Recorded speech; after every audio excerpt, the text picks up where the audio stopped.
Welcome to the Martin's Unplugged podcast, where it's all about empowering you to live a more abundant life with less. We're your hosts, CP and Doreen Martin, and today we're getting into another powerful topic to help you unplug, de-stress, and live your wildest dreams.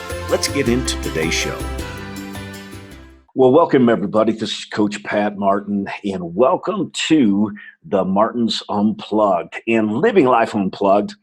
And I just want to say I'm excited. I have a special guest with me today, and this is Mitch Stephen.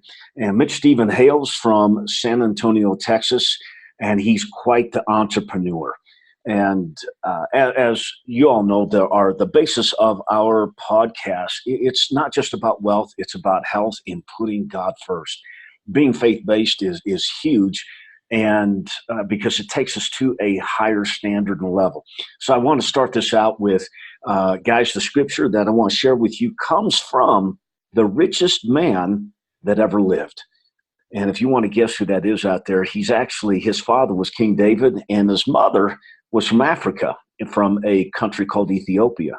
And we're talking about King Solomon, the wisest man that ever lived. And how can we say he's the richest man that ever lived? Well, the richest guy walking around right now is a guy that owns a little thing called Amazon, and he's right at about $170 billion in wealth, but he had to share that with his ex-wife when he went through his divorce. So his net worth now has dropped down to about $120 billion. To give you an idea, King Solomon, his house that he built for himself was somewhere in the $600 to $700 billion range in today's money. He built the temple. The temple was valued at right at about $500 billion. So the guy had some serious cash. And so here's the scripture I want to share with you. It comes out of Proverbs, the book of Proverbs 27, verse 17. It is iron sharpens iron as one man sharpens another, as one person sharpens another. And that's so key when it comes to having mentors and coaches in your life. So, guys, welcome to the Martin's Unplugged. If you want to know more about who we are, who Doreen and I are, you can go to themartinsunplugged.com. All right, so guys, let's kick this off. Mitch Stephen is with me. And Mitch, before we get started, tell us where you're from. Tell us a little bit about your family. And then I want to read some of the accolades of your books and businesses that you have. Thanks for having me. I'm really glad to be here. Love the premise of your show, man, because I don't think without God in my corner, I don't know where I'd be or what I'd be doing. My name is Mitch Stephen. I live in San Antonio, Texas. I didn't find my butt with both hands until I was 34, 35 years old. I was always a hard worker. I was always starting the entrepreneurial business of the day, but I just couldn't find where I belonged. Nothing was really panning out for me. And then I found real estate in 1996, and I flipped 45 houses from March of 96 to the end of the year. I have averaged buying a house every 4 to 5 days for 22 years.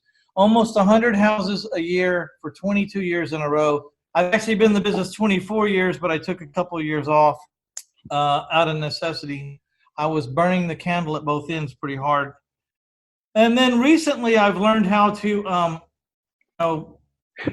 get out of my own way and form a business that helps me live life instead of burn through life. So I haven't seen the last 350 houses I bought. I haven't seen the last 350 last 350 people that bought my houses.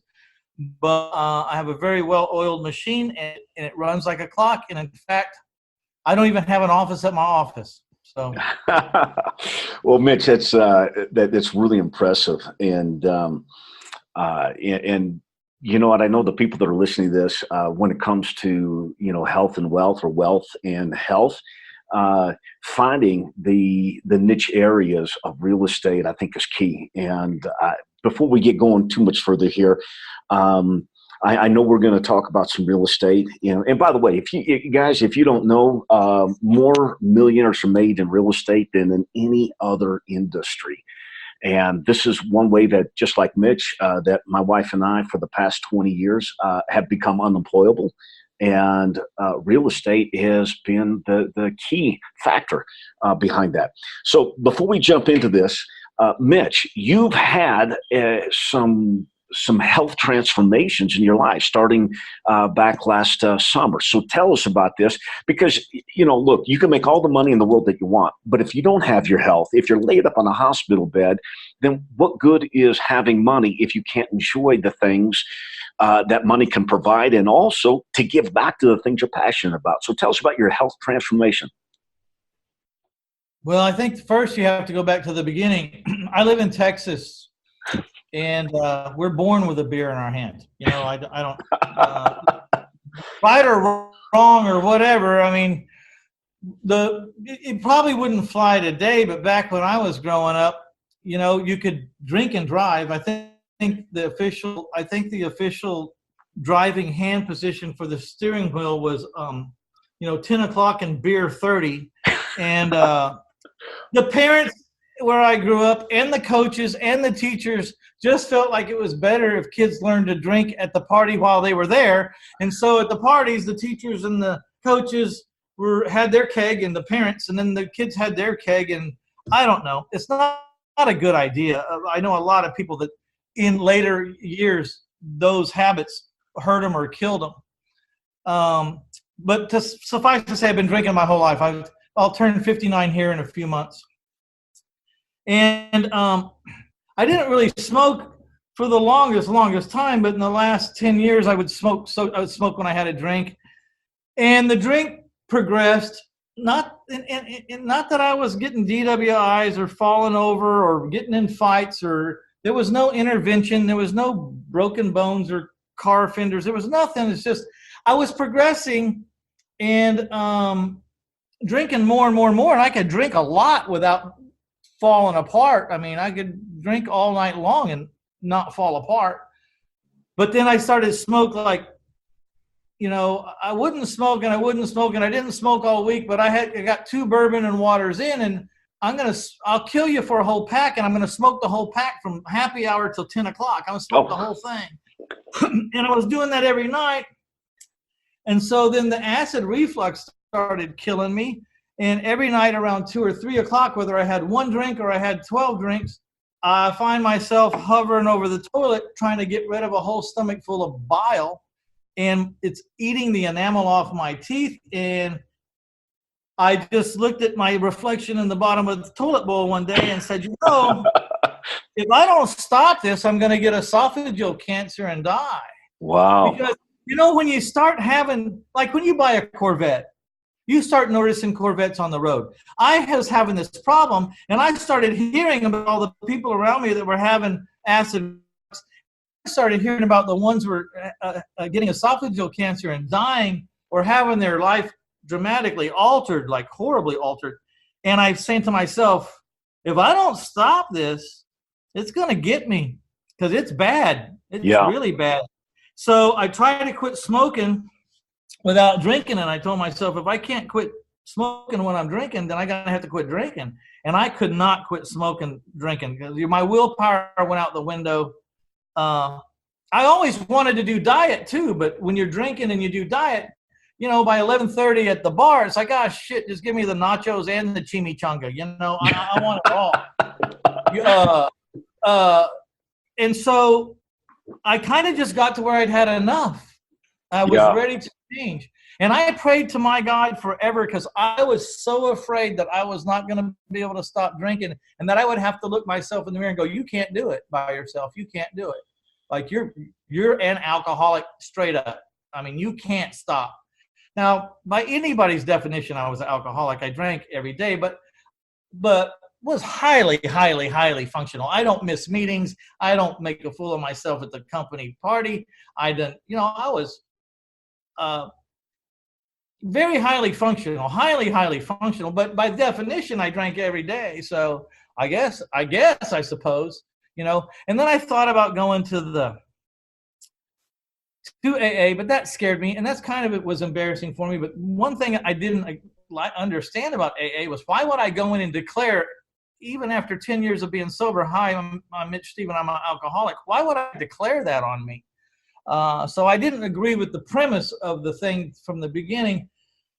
But I prayed and I prayed and I decided to stop, and I didn't have any problem stopping. It's not even been an issue. I guess I really want to stop. I don't care about doing it anymore. I mean, I'm not saying I'll never drink ever in the rest of my life, but isn't that the way you do it, one day at a time? Yeah. But I had no issues with it. And because one of the things I was so happy to see was I got my mental discipline back. I mean, I was afraid. When you get successful and you can do anything you want, buy anything you want, pretty much go anywhere you want to do, you start to lose like discipline. And I had lost my discipline somewhere, and I didn't know it. Just had eroded a little bit over time, and I turned out to be not sacrificing anything for anything. I just did whatever I wanted, and my body was paying for it in food, in my libations, and my recreation and smoking. And I just thought, but I really want to make this point. I was so afraid that I wasn't going to be able to do it that I prayed to God for 3 years, like, take this away from me. Take this away from me. Show me how to get rid of this. And I think I kind of set the stage for my own intervention. I intervened myself. I let God intervene with me. And when I decided to quit, I was really afraid. The hardest thing was I had so much time on my hands, I didn't know what to do with myself. I didn't realize how much time I spent drinking. Wow. You show up for a meeting. In my industry, you've been there. Everyone in this industry drinks. It's all about let's go to the bar and talk about this deal. Let's go to lunch and have a wine. Everyone's drinking all the time.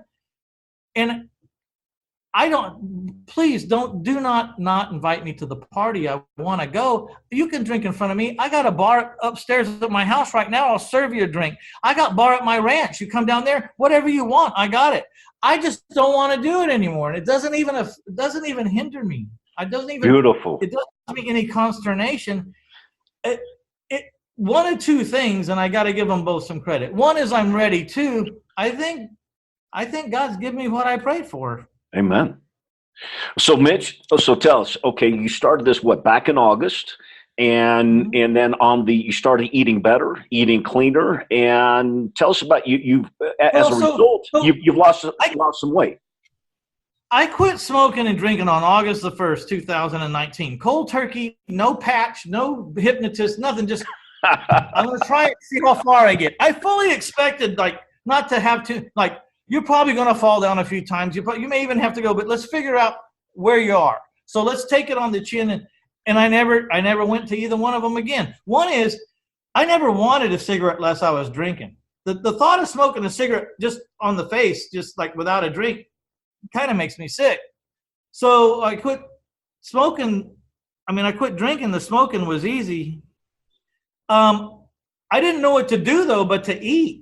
Normally a happy hour around 4:30, 5 o'clock, you go till 7, 8, or 9, if not 9, 10, or 11, and then you go home, and then you're already kind of wound up, so you have another one. So you're drinking from 5 o'clock to 12 o'clock, on and off. You're not chugging the whole thing, but you got a drink in your hand for 5 hours, 7 hours. Well, when I quit drinking, it's like I didn't know what to do. So after 30 days of not drinking and smoking, I thought, I got to burn off some of this energy, man. I think I'd go to what would be good for me to do instead of burning something that's bad for me. What's good? He says, well, I guess I'll go to the gym. Wasn't real enthusiastic about it. But I says, I got to make myself go for 30 days at least, because that's at least the minimum amount of time to change a habit. Sure. I went 2 times a week. At the 30 days, I was not feeling good about myself because, boy, was I a wimp. I hadn't worked out in 40 years. I was an athlete in my day, but I was so far from any resemblance. They said, people are going, hey, what's your workout like? I says, well, it's like the biggest pussy-fied workout you've ever seen in your life. It's like, they ask you to do like 4 things, and I crawl out of there on my hands and knees. But you went. The good thing is you went. Well, but I started getting used to the habit. Like the 30 days, that's a good deal. I was kind of interested to see what I could do. I was starting to take it as kind of a challenge, not something I had to do or something anyone was forcing me to. It's like, I really want to get in a better shape. I really do. Let's see. So then 30 days in, after handling the drinking and the smoking shut down, I decided I'm going to work out. Then 30 days after working out, 60 days after working out, I decide I could probably help myself if I would diet. So then I started, and my diet's not complicated. It's the easiest diet in the world. It's beef, chicken, pork, turkey, and seafood, and vegetables, minus corn and potatoes and peas because of the sugar or the starch converted to sugar, and eggs and cheese. That's it. I mean, and surprisingly enough, there is so much super good places, but I've been documenting what restaurants have what that I like. And now, like, I know where to go where I'm safe. You know what I mean? Yeah. I know, and they're all over town, and they're all over everywhere. And, you know, and nuts and berries. I'm sorry, I need to add, and nuts and berries, but not a whole lot of berries, but, you know, if you need something sweet.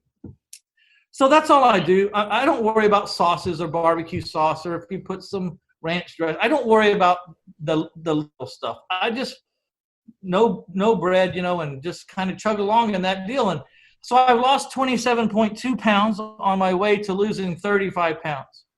Excellent. Congratulations. And I can actually get out of bed now without having to heave my arms and my legs. I can bend over and tie my shoes without people knowing from 20 yards away where I'm going, you know.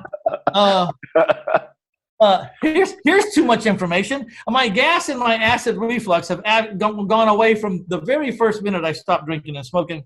But I also knew that diet would take away my reflux right away. And so I have none of that anymore. None of that. I guess I do have energy, and I do more because it counts now. Like, I used to go to the ranch and I'd hire people to fill up my corn feeders and do everything of the work. Today it's like, okay, I think I'll put out the 40 bags of corn today and I'll just call it a third workout and I'll build on what I have. Before it was like, you're so far out of shape, 4 hours worth of something's not even going to do anything for you. So why even start, you know? But now you're in shape. It's like, hey, that looks hard. I think I'll do it. Yeah, call sure. it and save myself a trip to the gym today. Well, I need to move us along here because we got about 17 minutes left. But that was some great information. Just cut me off. Cut you off. Well, first, I would just want to say, tell us why this is important for you, and that's about being a man of faith. You were talking about praying to God and asking Him to help you. So, as a Christian man of faith, tell us why it's so important to put God first in your business, and tell us about how does that take your standards to a higher ethical level and integrity. You know, I've read some stuff about you, Mitch, and we made a connection, you know, a few months ago on Facebook, and that's how we got to know each other. But you talk about doing business with people and doing business the right way, and that if you won't do business with people that are not gonna, I should say, that would cut corners and just be a little on the shady side. So tell us why it's important to put God first. Well, look, I've had one standing ovation in my life when I spoke. And I was in Dallas, and there was like 350 people there. You know, I'm not big time, but I enjoy my moment in the spotlight. And at the end of my thing, someone asked me, "What's the most influential book that you read?" So the first thing that popped in my mind immediately was the Holy Bible. I mean, no doubt about it. Second millisecond flash. Probably not. You're going to be out of bounds probably if you say that. Next immediate flash through my head. If you deny your God, you will be denied. Oh, Next man. flash. Here it goes. Yeah. Here I come. Here I come. You know, because I'm not denying my God. Sure. So I said, well, look, like it or not like it, the greatest book ever written on the planet, in my humble opinion, was written 2,000 years ago. And all the Zig Ziglars and everybody Think and Grow Rich, and all those people are just manifesting or repackaging the secret. They're just repackaging the laws of whatever you want to call it that were written 2,000 years ago. And here's the good news. God doesn't care that you're repackaging it. He just wants us to live by it, you know? The only difference between me and, you know, like The Secret, where you send out a message to the universe, You send out a message to the universe. The only difference between those laws and the Visa is none, except for we call that, when you send out a message to the universe, a prayer. And maybe the biggest difference, though, is that you're sending it out. Maybe some people are sending it out to the universe. I'm sending it out to the guy I believe made the universe. And that's just the difference. And if you want, but take it from however you want to take it. If you went and lived by those 10 commandments, your life would be as smooth as it could be. You're still going to be deaf. You're still going to age. But if you did really good at living within those, and no one's perfect and no one can, but if you did your best, it would be the smoothest life possible, because every time we break one of those 10 rules, we cause ourselves consternation and put ourselves in the crosshairs of chaos. And so one of my biggest revelations was, this is not a task for me in a job for me. This is a goal for me. It's a goal. I should want to live by these things because my life is better. You bet. Okay, we're going to move now into, we talked about some health, we talked about your faith, and let's talk about some, we talked about health. Let's talk about some wealth here. Number one here, I want to share with everybody, you've written 3 books. 2008 was, and by the way, this is My Life of 1,000 Houses. This is Mitch's book series. So his first book was Failing Forward to Financial Freedom. The next one in 2000, that was 2008. 2014, he wrote another one called My Life of 1,000 Houses, but the subtitle here, 200 plus ways to find bargain properties.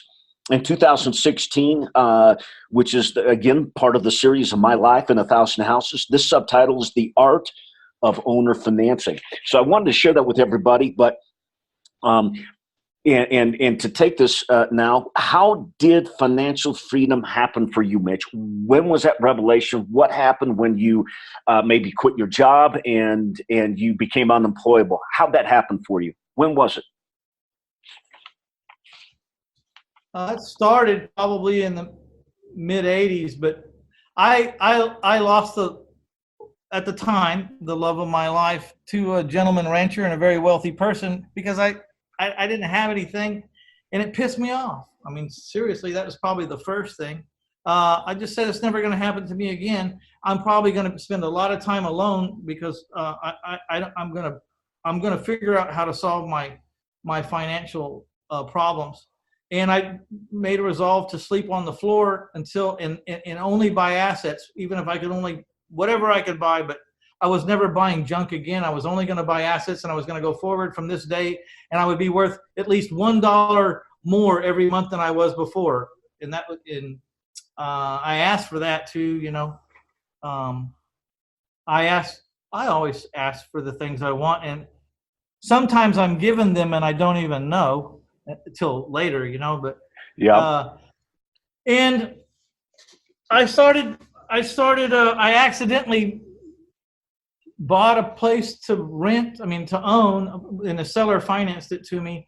And then I decided I outgrew that place and I needed another place. And I sold that place, and I made more money in that one sale than I made in my whole year at my job. And it was sitting in the bank. And I thought, wow, hey, this real estate stuff's kind of cool, and maybe I ought to check into that, So I'm like the biggest dummy on the planet, man. Like, I learned all this stuff by getting hit in the head with a brick, Like, that's what they're it doesn't suck, does it? No, I mean, it happened for me on my lunch break. I was a pastor, street pastor of the homeless up in Dallas.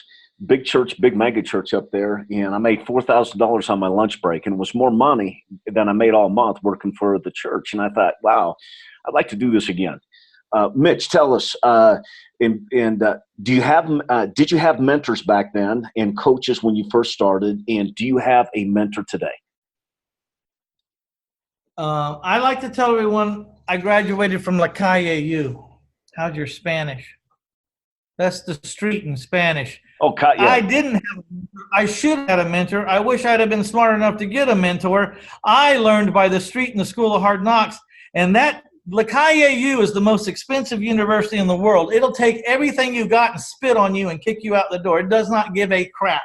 And with all the anxiety that goes with what did I even do wrong? I don't even know what I did wrong, but I just lost my butt, I wish I would have had a mentor.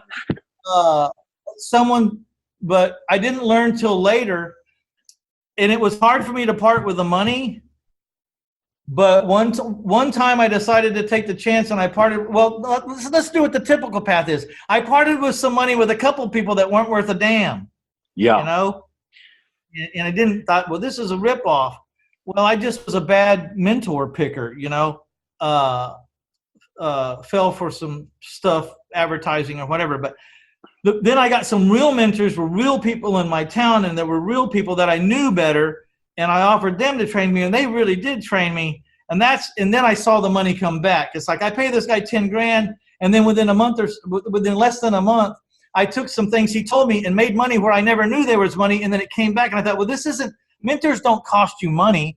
They're just, the money goes out, and then it should come back if you have the right guy. And I have had a mentor ever since then. Excellent. I need mentor for niches. You get a mentor for this niche. In 6 months, 8 months, you get the handle on it, and then hire someone new for another niche. I mean, you can't have a mentor for all things. Sure. I hear you. And that Kaya, guys, that's Kaya means a street. So it's the university of the street university, street smart right there. Okay. So what was one of the best pieces of advice that one of your mentors gave you? That the human body is the most adaptable thing in the world. And if you give it just enough water and just enough protein, it'll figure everything out. If you can keep this in line, keep your head in line, keep your brain, keep your thoughts. It came from a partner that I had who was a Cuban prisoner of war. He got captured in the Bay of Pigs. And I was asking him, how in the world do you survive that kind of torture every day and never knowing if you're going to get out? And he said to me, the human body is the most adaptable thing in the world. And if you give it just enough water and protein, if you can keep your brain, your wits about you, the body will figure everything out. The body's easy. It's the mind that's hard. You got to keep your mind. And that was one of the jumping off points. I decided that I was going to jump off and take having a job off the table for Mitch Stephen. I was having trouble finding myself. I had read a book called Self-Made in America by John McCormick that had said that immigrants come here without the language and can get financially independent faster than an American living on the corner of an opportunity and prosperity. But coupled with that book and the timing of him saying that, I said, so I'm going to, in my mind, this is my challenge. I have to hold on to not take a job. I have to force my ass into a corner so hard that I got to do something about it.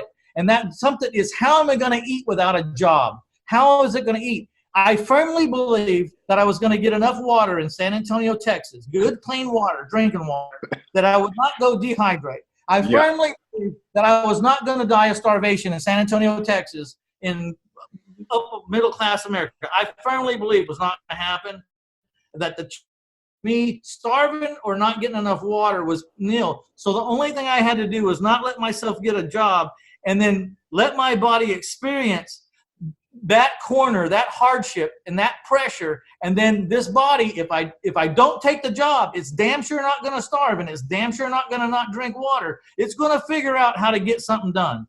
And I was able to hold my butt in the corner for so long that my body came out fighting, and it figured out. And I learned how to make $8 an hour by myself, and then $15 an hour, and then $30 an hour. And every time I upped that game, I was 100% recipient of the increase of the pay, 100%. I learned how to make $100 an hour, and then I learned how to make $500 an hour, and then I learned how to make $800 an hour. But it wouldn't have happened if I'd have stayed where I was at and stayed in my comfort zone. I got very uncomfortable. I didn't know what I was going to do. I had no idea. It was scary, but they couldn't kill me. My thought was, they ain't going to kill me. No one's going to kill me. So let's get down to the dungeon. I don't care what's going on. Okay, Mitch, I got a few more questions for you. Let's talk real estate. What's your favorite niche in real estate right now? Well, it's the owner finance strategy, whereby I use OPM. I've raised $22 million of private money. That's probably made possible by the fact that I actually pay people back when I tell them I'm going to, and I have for my whole life. Part of those principles, I'll be dead before you don't get paid back, literally, because I don't take things from people that I say I'm going to give back and not give it back to them. Sure. And that's part of that integrity that makes you, over the years, gives you all that momentum. I buy houses with OPM. Say like I buy a house for $50,000. I don't really have to do anything to it. I just change the terms that I am willing to sell it on, and I can mark up the property. So then I sell that house for $100,000 as is with $10,000 down, and I give a 30-year fixed mortgage. End of story. That's how I do it. I buy it for 50, offer 30-year financing with someone that has a 10% or a better down payment. And if I like you, then you're in. And my niche is to provide housing and home ownership to all the people in the world that can't fit into the institutional loan, can't get an institutional loan. And my goal is to make sure that the principal and interest, taxes and insurance payment is equal to what they're paying in rent in that neighborhood. So I take the rents in the neighborhood and I back into a formula. I use a formula to back into the rents to find a sales price, given the down payment, given the 30 years, given 10% interest, that your payment is within a few bucks exactly what you're paying to rent. Beautiful, beautiful. So I just want to step this up. I got a few more things before we have to wrap this up. You have businesses, and you have a number of businesses. Besides the books that you've written, you also are a mentor and a coach. You coach people in your niche areas. Your businesses, you have homes2go.net. cashforhouses.net. And by the way, we're going to put the link to all these at the bottom. Loans2go.net, livecom.com. Also, Moat Note Servicing, Tax-Free Future, and Forever Cash Storage. You actually have storage units, or a storage unit, Canyon Lake Storage. I know that's a lot, and we just have a couple more minutes, and I want to just give you a couple of minutes here to just touch on the businesses and your mentoring, your coaching that you take on clients, and you take them from point A to point B, from maybe even being a brand new investor to get them started. Go ahead. Well, look, so really to be successful, you have to focus on one thing for a long time. You have to become an expert at the one thing, that niche that turns you on, that you're going to devote your time and effort to. And for the longest time, all I did was buy houses and sell houses my own special way. And I tried all the different ways, and I can do all different kinds of ways. And I usually let the house at this point tell me what to do. But in the beginning, you got to niche it down, and become expert. After you've mastered one niche, you can start to experiment with other niches. This is my humble opinion. As soon as I say this, someone can do 5 things at one time, but they're probably an anomaly or more not normal. But so then these businesses started coming. I was servicing hundreds of notes because I created hundreds of notes, and people started asking me if I would service their note, and I just got tired of saying no. So many people asked me, so I formed that business. I got someone to run it, and everyone's coming to me like, "Can you service my notes, or where do I get my note service?" I says, "Go right there." So I have a business doing that. I had so many private lenders offering me their money that I couldn't keep out. So I started a hard money loan business to loan on exactly the assets that I knew to buy and make money off of. So if they don't pay me, I only loan as much as I wish I would have paid for the house. And if you don't like that, that's fine. You can find someone else. But I have about $10 million out to my competitors who found deals before me. And then I have the other 10 or 12 million out for my own deals. So about 22 million. I use house flipping in seller financing to create wealth, but all of those things are one-time or temporary. So I use the wealth that I create in the house flipping creative real estate investing business to buy self-storage units. I own 12 locations. I own 12 facilities, 1,600 doors, and every door owes me about $100 a month. So you can do the math. Beautiful, beautiful. And I really think, though, the hardest thing an entrepreneur will ever do is come up with one great idea and finish strong. So if you're early in your careers, please try to stay with one thing and stay focused, because I learned the hard way that every idea that you have, as simple as it may seem to add to the ideas you're already doing, every idea takes just about everything you have to get it off the ground. Sure. If it's going to be worth anything. if it's going to do any real business. It takes almost everything you have.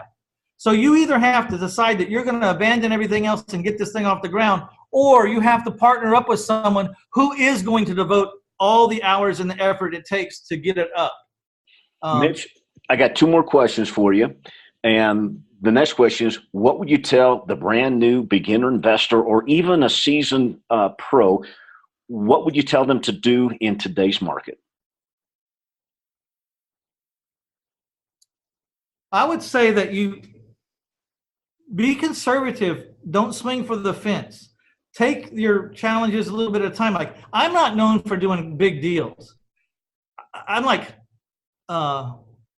Mitch, do the little deal, Steven. I'm doing all these little deals. But if you, and the cool part about that is I'm not dealing in the rich parts of town. I'm dealing in the medium to lower parts of town. My average houses and my house deals are 100 to 150,000. They're not romantic. It's not anything to do with that. But I'm very diverse. No one house can kill me. No one deal can kill me. Not 5 deals can kill me. As you go on, it takes more and more and more and more deals to go bad at one time to sink you. But if you look, it's just a little deal, and I keep throwing them over my shoulder. But if you look back at it, I have a mountain of deals, a mountain. I just chose to just chink it up a little bit at a time, not go out on any really big limbs. And that book, Failing Forward, I learned how to fail without going under. I like that. Go back, recoup, learn what you did wrong, and keep going. But if you're betting the farm every time you go out, then when you fail, you're losing your car, you're losing your house, you're losing your wife. And you're starting back from a very huge deficit. I didn't know it at the time, but I was depicting in that book how I had rationalized to fail without going completely under. And there was limits and bars to things. I could fail. You could kick my ass, but you're not kicking me out of the game. Sure. And I'm still in there. I just need to go home, recoup a minute, and I'll be back out. I love that. Okay, Mitch, we got to wrap this up. So tell people how they can find you, and maybe you want to give something to them, entice them to connect with you. I love what you're telling me. We resonate on the same level on so many things here, and especially with real estate. So tell people, how can they find you? Well, the easiest way, just to shortcut everything, go to 1000houses.com. That's 1000houses.com. There you can see the books. You can even get a free copy of my first book, Failing Forward to Financial Freedom, if you just pay the shipping. I want to warn you about that. People sometimes, you said free and then I have to pay for the shipping. I said, look, I can't pay for 1 million people to ship the book. But if you pay for yeah. There's a bunch of free stuff there. There's a free hour and 30-minute webinar on exactly how I sell or finance houses and why, and how I came to these conclusions of what I do. There's just all kinds of things there free. Click on the free stuff tab. The gurus of the day that I give too much away and they chastise me. I have a different opinion. We're going to get back tenfold, aren't we, sir? Yes, sir. When you sow a seed, it comes back. And I tell people this. There was a guy I spoke for many years ago, and he couldn't afford to pay me for the sales that I made. And so he's asked for me for like 12 months or 2 years to pay me. And I said, you know what? Let it be a gift. Because if it's a gift, then it's a seed. And the very next day, Mitch, I closed on a deal that I had picked up like the day before. And it was a fast close. I wholesaled it, and we made $55,000. And so I called the guy back up and I said, "Hey, do you owe me anything more? Because I need some more seed." But yeah, absolutely, man. Can you think of something else I can give you? I only take about 15 one-on-one students a year. And if you want to have a consult on that, it's a free consult. It's very low pressure. I'm not looking to talk or hard close into anything. I want to know if you're the right student for me, and if you think I'm the right coach for you. Are we in the right market with the right mindset? Do we complement each other enough that it's going to be a 1 + 1 = 4 kind of thing? Yes. If not, I'll tell you. I'll say I'm out. You'll go back and get some more education, or go down to my Tuesday night call where we meet once a week for $3,500 a year. I mean, to get to talk to a guy who's bought 2,000 houses and had his, kicked in No don't miss the farm on that. And then once you've proven this business is for you, if you still want me as a one-on-one, then we'll go. But we both need a little more evidence to see if this business is for you, because I'm not sure right now. And I'll tell you, I don't want your money if I don't think we're going to be a win. Because at this point in my life, and I think you'll be able to appreciate this, it's not about the money so much anymore for me. I need the emotional victory of have made a difference in people's life more than I need the money. I don't need the money at all. But I never work a day again. I'm good. You know, being able to give back, and it's that joy when you see one of your coaching clients, one of your students become successful. That is just, it makes my heart smile, and it's one of the coolest things especially when they get their very first deal. Their eyes open up. I love that. So, Mitch, again, what's the website again? 1000houses.com, 1000houses.com. There's everything in the world you'd ever want there. My blog, my podcast, whatever you want to know, that information is in there. So if you just get over to there and skip around a little bit. What we like to do out here is we like to have people fire their boss. Yes. Become, as you said, become unemployable. Well, guys, I just want to end this here. So, Mitch, thank you so much for being a part of our podcast and at the Martins Unplugged. And, guys, go see Mitch at 1000houses.com. That's 1000houses.com. Go find out, connect with him. And guys, we just want to say thank you. God bless you. And, Mitch, God bless you. Thank you for being on the podcast. And we'll be talking to you later. And, guys, we're signing out. Ciao. Bye-bye. Tuning in to today's episode of the Martins Unplugged. If you like the show, please rate and leave a review on iTunes.